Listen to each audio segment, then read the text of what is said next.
I am very glad I had that margarita at interval time. I'm going to tell you about my dating experience. I met the man I was going to marry when I was 17, which didn't lead to a lot of dating before that because I am South African and I had 3 brothers and a very overprotective father who owned a gun.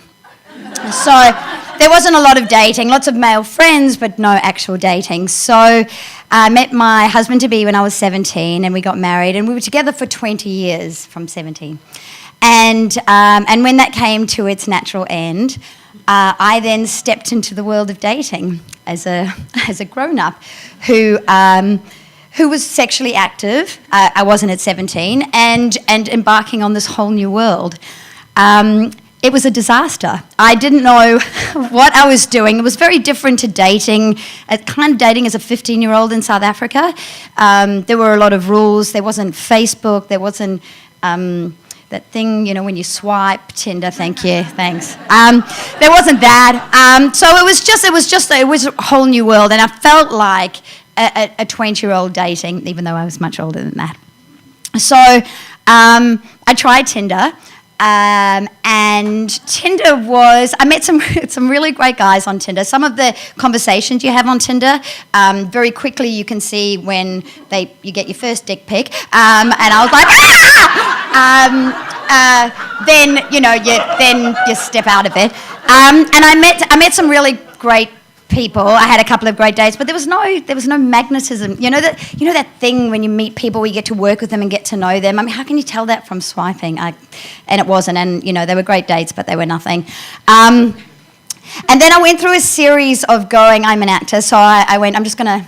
Sorry to the actor males in the room, but I'm going to date outside the male acting realm because, they come with a whole set of issues. And so I stepped into sensible dating for a little while. So I did sensible dating. I met a nice man at one of my brother's work functions, and he's in IT, was previously married, that was all finished, and he was being flown around the country doing IT specialist stuff as an actor. I'm like, oh, that's so exciting. I don't know what that means. But he could fix my computer, so I was stoked. First date that we went on, this is like my first grown-up date now. It wasn't Tinder. It was actually someone who'd met me, liked me, asked me out. And he took me to this beautiful tapas bar in Fremantle. It was really cute. And he ordered everything on the menu. And I was like, wow, he's totally trying to impress me. And it was working. I spent a lot of time in my work asking people questions and getting them to talk about stuff. And so what happened was I was saying, and how was that for you? And how did you feel about that? And it became a psych session like that. As he was crying into his tapas on our first day. It was terrible. He then went on to fly to Brisbane the following weekend so we couldn't see each other. And then he called me from the emergency ward in Brisbane. And I went, oh, my goodness, what's happened? It was 10 o'clock at night. And he said, I was just pissing blood. I was like, this is what? Why? Why are you telling me that?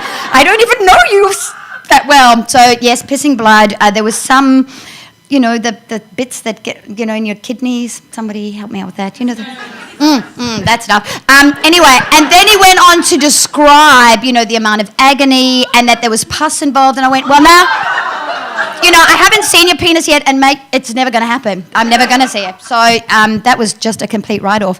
Another guy I met on the Tinder date, and he was wonderful, and he was really interesting. He bounced in and out because we were kind of friends, and I wasn't kind of into it, but he was charming and lovely. And then he asked me to join his Buddhist cult.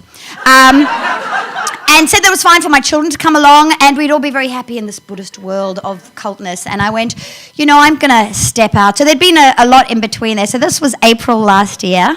It's coming up to a year now, and I haven't dated anyone in a year. There was one adventure after the next, and I'm going to say adventure, but it was all kind of traumatizing, being back in that world.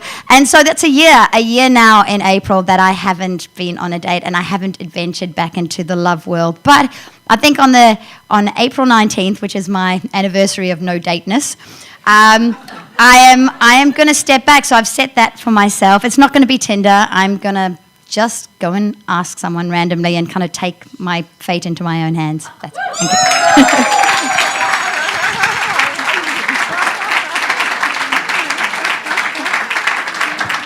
Well, you for announcing.